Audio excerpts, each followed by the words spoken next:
Good morning, students. Students, in previous module, we have discussed about hot air is a lighter than cold air and high speed wind accompanied by reduced air pressure. उसके बाद हमने देखा था wind current generate कैसे होता है due to uneven heating of earth. वो हम डिटेल में डिस्कशन करेंगे इक्वेटर एंड पोल्स में अनइवन हीटिंग कैसे होता है and land and water bodies में कैसे अनइक्वल हीटिंग ऑफ अर्थ होता है, right? First, wind current are produced by the uneven heating between equator and pole of Earth. The region close to equator receive direct sun rays. आपको पता है जो equator का reason है वहाँ पर डायरेक्ट सन रेज आते हैं. It is hottest part of earth, इसीलिए वो अर्थ का हॉटेस्ट पार्ट होता है, वहाँ पर टेम्परेचर हाई होता है. The air above the equatorial region gate heated and becomes warm. जो एयर है जो इक्वेटोरियल रीजन के पास है और ये है इक्वेटोरियल रीजन. ओके, तो एयर अबव जो इक्वेटोरियल रीजन है वो भी वार्म हो जाएगी. The warm air become lighter and rises create a low air pressure. Warm air ऊपर चली जाएगी, राइट? ये इक्वेटर रीजन है, वहाँ से वार्म एयर ऊपर चली जाएगी, वहाँ पे लो प्रेशर क्रिएट होगा. This make cooler denser air from the tropical belt below the blow towards the equator to take place of warm rising air. देखो फिर यह ट्रॉपिकल बेड है 30 का 30 नॉर्थ 30 साउथ. अभी इक्वल करना पड़ेगा बैलेंस होने के लिए. यहाँ से जो ट्रॉपिकल बेल्ट है वहाँ से कूल एयर नीचे आएगी. ओके, जो डेंस एयर है वो नीचे आएगी, राइट? कहाँ पे? Towards the equator. This permanent wind are called north east और साउथ ईस्ट ट्रेंड विंड. और ये जो परमानेंट विंड है, राइट, जो ट्रॉपिकल बैंड से इक्वेटर की साइड आते हैं, राइट, और इक्वेटर की जो एयर वार्म होने की वजह से वो राइजेस हो जाती है, ऊपर चली जाती है, बिकॉज वो लाइट उसका वेट हो जाएगा, जिसको बोला जाता है ट्रेड विंड. और ये परमानेंट विंड है जिसको नॉर्थ साउथ और सॉरी नॉर्थ ईस्ट या साउथ ईस्ट भी बोला जाएगा, राइट? ये जो north east and south east wind है उसको ट्रेंड विंड भी बोला जाएगा. The hot air that rises from equator get cool and become heavy. अभी जो hot है जो इक्वेटर से राइजेस हुई है वो कूल हो जाएगी एंड हेवी हो जाएगी. It come down near the 30 north 30 south latitude, right? वो यहाँ पे आके, क्योंकि इसके कंपैरिजन में यहाँ पे टेम्परेचर क्या होगा? कूलर होगा. वो नॉर्थ 30 नॉर्थ 30 साउथ जो ट्रॉपिकल बेल्ट है वहाँ पे क्या हो जाएगी? कूल हो जाएगी. This area become a region of high pressure, तो फिर वहाँ पे हाई प्रेशर क्रिएट होगा. From here, wind blow towards the equator and towards the pole. और यहाँ से ये जो एयर है जो इक्वेटर यहाँ पे गई थी वहाँ से वो एयर पोल की साइड जाएगी, क्योंकि यहाँ पे 30 नॉर्थ 30 साउथ ट्रॉपिकल बेल्ट से आके वो डेंसर हो गई, राइट, कूल हो गई. तो उसमें से जो आधी एयर है वो इक्वेटर की साइड मूवमेंट करेगी एंड आधी पोल्स की साइड मूवमेंट करेगी. और this wind blowing towards the 60 north 60 south. अभी ये कहाँ पे आएगी? ट्रॉपिकल बेल्ट से 60 साउथ 60 नॉर्थ पे आएगा. ओके, तो ये जो विंड है उसको बोला जाएगा वेस्टर्न विंड.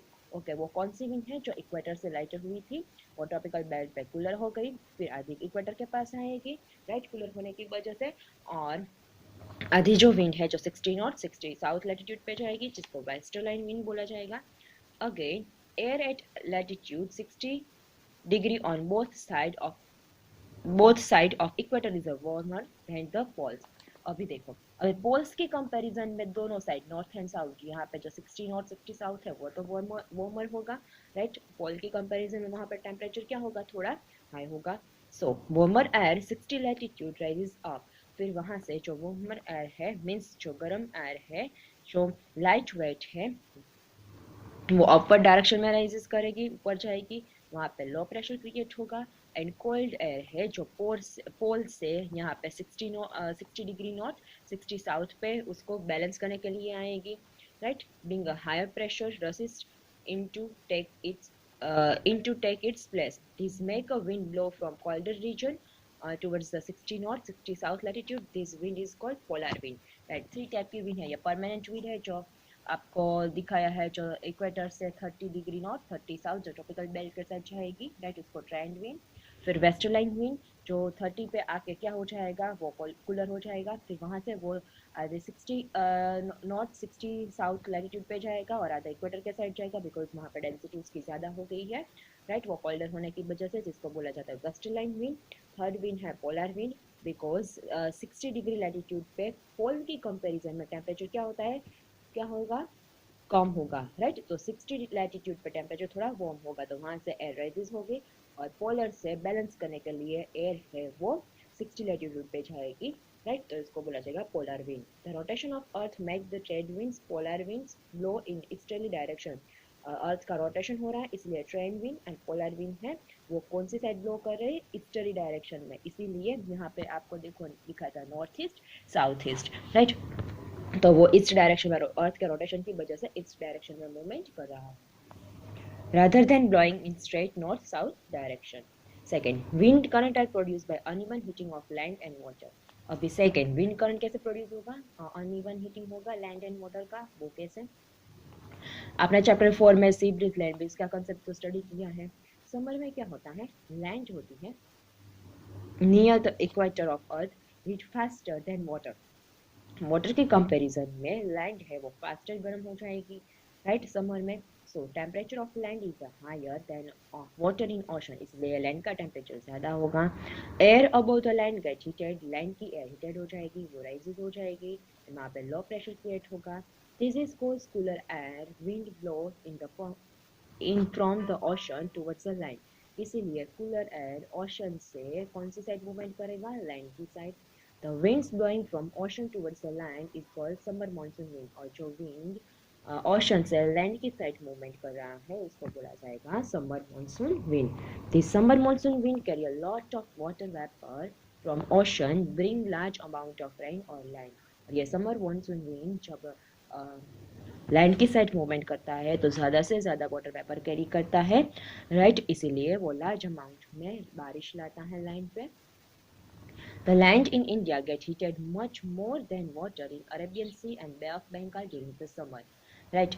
और ये जो इंडिया में जो बारिश आती है, राइट, तो ये जो वाटर से जो एयर है लैंड की साइड मूवमेंट कर रही है वो ज़्यादा से ज़्यादा Arabian Sea and Bay of Bengal से वो वाटर वेपर कैरी करके लेके आते हैं, इसलिए बारिश आती है। The monsoon wind blow from Arabian Sea and Bay of Bengal bring heavy rainfall in most part of India, इसीलिए मोस्ट पार्ट ऑफ इंडिया में बारिश लाती है Arabian Sea and Bay of Bengal में से, जो वाटर बॉडी से लैंड की साइड एयर मूवमेंट करती है तब, इसीलिए इंडिया के ज़्यादा से ज़्यादा पार्ट में तब बारिश आती है समर मानसून विंड में।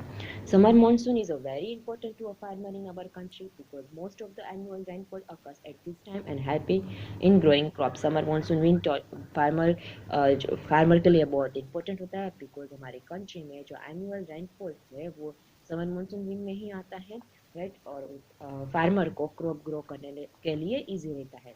Many farmer in our country depend mainly on rains for irrigation of their crop, और हमारे कंट्री के ज़्यादा फार्मर है वो ज़्यादा किसके ऊपर डिपेंड होते हैं, रेन के ऊपर, क्रॉप के इरिगेशन के लिए, क्योंकि क्रॉप को भी पानी देना पड़ेगा।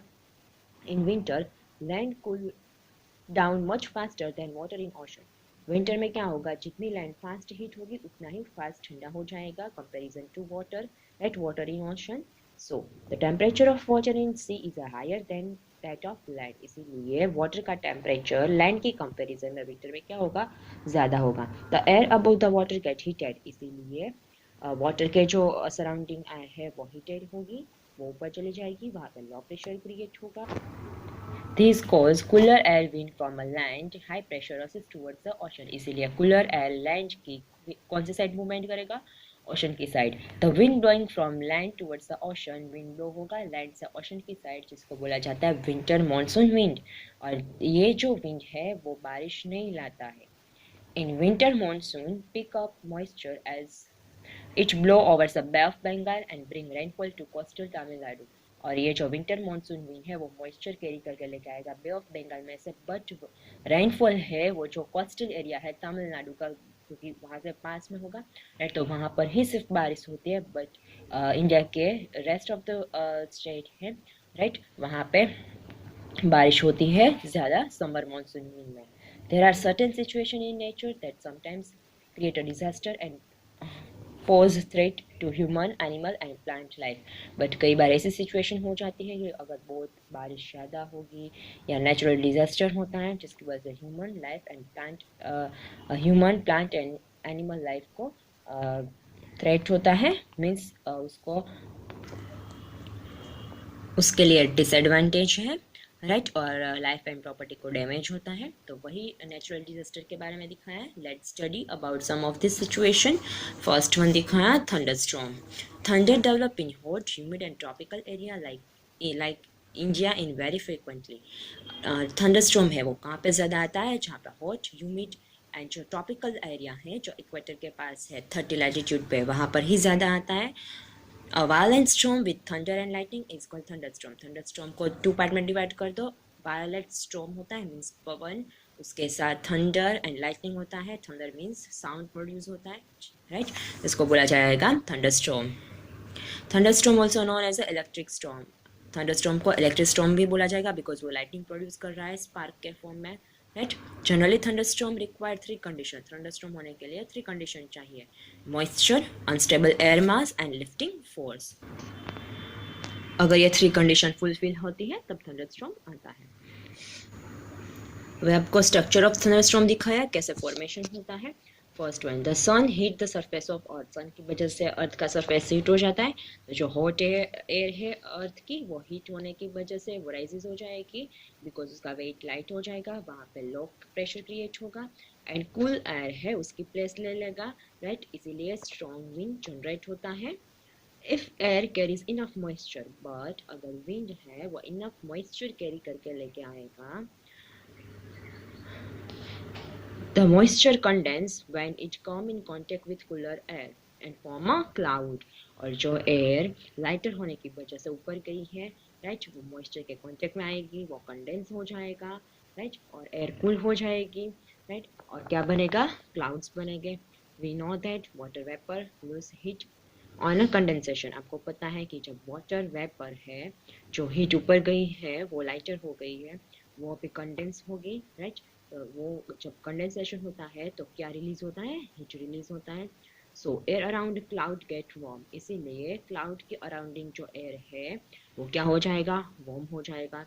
This make the air column with a cloud rises further and pressure under a column drops even more. अभी क्या होगा? एयर कॉलम एक जनरेट होगी, क्लाउड का सराउंडिंग जो टेम्परेचर है वो क्या हो जाएगा? एयर है वो वार्म हो जाएगी, वहाँ पे लो प्रेशर क्रिएट होगा एंड क्लाउड्स ऊपर ऊपर तक चले जाएंगे, राइट. एंड टेम्परेचर एंड जो प्रेशर है वो इवन डाउन होता जाएगा. Eventually raindrop becomes heavy enough to fall. फिर वो इतने ऊपर जाएंगे, फिर एक टाइम ऐसा आएगा कि क्लाउड्स हैवी हो जाएंगे, फिर वो बारिश के फॉर्म में नीचे आते हैं. Then the air at the top of column cools and spread out. And जो कॉलम की जो टॉप ऑफ एयर है, एक कॉलम जो क्रिएट हुआ था वो एयर कूलर हो जाएगी एंड बारिश स्प्रेड होगी. The pressure above the column is high, but जो कॉलम का वो जो प्रेशर है कॉलम के ऊपर का वो हाई रहेगा. So cold air flows downward. इसीलिए कोल्ड एयर है वो नीचे की साइड फ्लो होगी, राइट, बिकॉज आपको पता है air high pressure to low pressure movement करता है. The upward movement of hot air का अपवर्ड मूवमेंट हुआ and downward movement of cold air and cold air का डाउनवर्ड मूवमेंट हुआ लीड्स टू स्टॉर्मी विंड, जिसकी वजह से स्टॉर्मी विंड क्रिएट होगा अकम्पेड बाय हैवी रेन, जिसके उसके साथ बारिश आएगी, लाइटनिंग होगा एंड थंडर होगा, राइट. जिसको बोला जाएगा thunder storm, right. Next, hazards of thunderstorm. Thunderstorm से क्या क्या हैजार्ड हो गए? Every year many people are killed और seriously injured by severe thunderstorm. कई बार कैसे होता है जब थंडरस्टॉर्म होता है तो कितने सारे एनिमल्स है, पीपल है, वो किल हो जाते हैं या इंजर्ड हो जाते हैं थंडरस्टॉर्म की वजह से. Thunderstorm uproot the tree electric pole and blow away temporary and catch roof. Thunderstorm की वजह से क्या होता है? ट्रीज़ है जिसके रूट्स अगर डीप तक नहीं है, इलेक्ट्रिक पोल है वो क्या हो जाता है? अपरूट हो जाते हैं, राइट. एंड टेम्पररी जो रूफ है जो हट्स में रहते हैं, राइट, वो क्या हो जाते हैं? ब्लो अवे हो जाता है क्योंकि बारिश के साथ पवन भी ज़्यादा होगा, लाइटनिंग एंड थंडर भी होगा, right. Heavy rains can occur along with thunderstorm cause a flash flood and water logging in low lying area. और बारिश के साथ क्या होता है? थंडरस्टॉर्म होता है, राइट. थंडरस्टॉर्म होगा तो बारिश आएगी, जिसकी वजह से कई बार फ्लड की कंडीशन होती है और फ्लड की वजह से लो लाइंग एरिया में पानी भर जाता है, right. Precautions to be taken during thunderstorm. कौन कौन से प्रिकॉशंस लेने चाहिए? Thunderstorm is always accompanied by lightning. Thunderstorm जब आएगा तब लाइटनिंग होगा ही. Lightning is a giant electric spark. Lightning क्या है? एक जाइंट इलेक्ट्रिक स्पार्क है. A bolt of lightning travel a very high speed, और वो वेरी हाई स्पीड से ट्रैवल करेगा. It can hit the air around it to very high temperature, और जहाँ जहाँ जब इलेक्ट्रिक स्पार्क होगा, इट मीन्स लाइटिंग होगा, तो जो नियर बाय एयर है वो हीट हो जाएगी, वार्म हो जाएगी, right. This make a lightning very dangerous, इसीलिए लाइटनिंग डेंजरियस होता है, क्योंकि लाइटनिंग के साथ बारिश भी आती है, फ्लड की कंडीशन भी होती है, थंडर भी होता है, right. It causes a maximum damage, जिसकी वजह से मैक्सिमम डैमेज होते हैं। It should take a following precautions when you are caught in thunderstorm to protect yourself from the lightning, इसलिए आपको कुछ प्रिकॉशंस दिए गए हैं। जब थंडरस्टॉर्म आता है तो अपने आप को लाइटनिंग से कैसे बचा सकते हो, राइट, क्योंकि एक स्पॉट बन जाता है, लाइटनिंग गिरती है। आपने कभी देखा है कि नॉन लिविंग ऑब्जेक्ट के ऊपर लाइटिंग बहुत कम गिरती है, बिजली बिजली हम बोलते हैं ना, राइट, बट लिविंग थिंग्स है उसमें एक स्पॉट बन जाता है, बिकॉज हमारे बॉडी में वाटर पास होता है तो वो अट्रैक्ट करता है, इसलिए प्लांट के ऊपर, एनिमल के ऊपर, ह्यूमन बींग के ऊपर ज़्यादा गिरता है, या कोई मेटल का कोई ऑब्जेक्ट है, राइट, तो वो उसको ज़्यादा अट्रैक्ट करता है। You should not sit near a window, you should not take a shelter in open garages, store sheds with metal roof and etc. as they are not safe place during a lightning. आपको window के पास नहीं बैठना चाहिए, आपको ऐसे shelter, open पूरा open shelter है, garages है, मेटल की कोई ऑब्जेक्ट है, वहाँ पे शेल्टर नहीं लेना चाहिए, राइट। मेटल का जहाँ पे रूफ है वहाँ पे, राइट, क्योंकि वो सेफ नहीं है लाइटनिंग के दौरान। You should not take a shelter under umbrella with a metallic rod, umbrella का भी हमें यूज़ नहीं करना चाहिए, बिकॉज उसमें जो रॉड होता है वो मेटल से बना होता है। It is safer to under a shrub और collection of tree of uniformly height, और अगर आप ट्री का सपोर्ट ले रहे हो तो श्रब ट्री, जो छोटे छोटे ट्रीज है उसका सपोर्ट ले सकते हो। A single tall tree is a close to clouds, अगर टॉल ट्री का सपोर्ट लोगे तो वो एक अट्रैक्शन स्पॉट बन जाएगा, लाइटनिंग गिरने के चांसेस बढ़ जाते हैं। During lightning you should avoid contact with water and metallic object, lightning होती है तब पानी का एंड मेटालिक ऑब्जेक्ट का कॉन्टेक्ट अवॉइड करना चाहिए। It is preferable to seek shelter in a ditch, trench और लो ग्राउंड, और बेस्ट ऑप्शन है कि आप ऐसा शेल्टर हो जहाँ पे डिच मीन्स खड्डा, और जहाँ पे लो लाइंग ग्राउंड है वहाँ पे आप शेल्टर ले सकते हो। Do not take a shelter in high rise building, they are likely to be struck by lightning. हमें हाई राइज बिल्डिंग, हम क्या करते हैं कि बारिश आती है तो हम देखने चले जाते हैं, राइट। तो अगर आप फ्लैट में रह रहे हो तो हाई राइज बिल्डिंग के ऊपर नहीं जाना चाहिए, बिकॉज वो एक लाइटनिंग स्ट्रक बन जाता है, एक स्पॉट बन जाता है, तो चांसेस बढ़ जाएंगे गिरने के आपके ऊपर, right.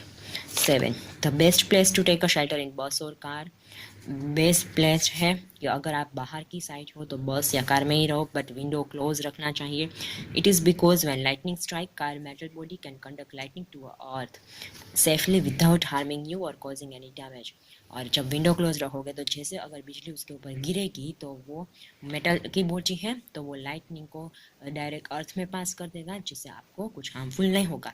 But do not touch any metallic part in the vehicles, but आपको मेटालिक पार्ट है व्हीकल्स में, कार में या बस में, वो नहीं टच करना है, राइट। अंदर ही आपको बैठना है बट टच नहीं होना चाहिए, बिकॉज अगर गिरेगी बाई चांस तो वो डायरेक्टली अर्थ में कंडक्ट हो जाता है।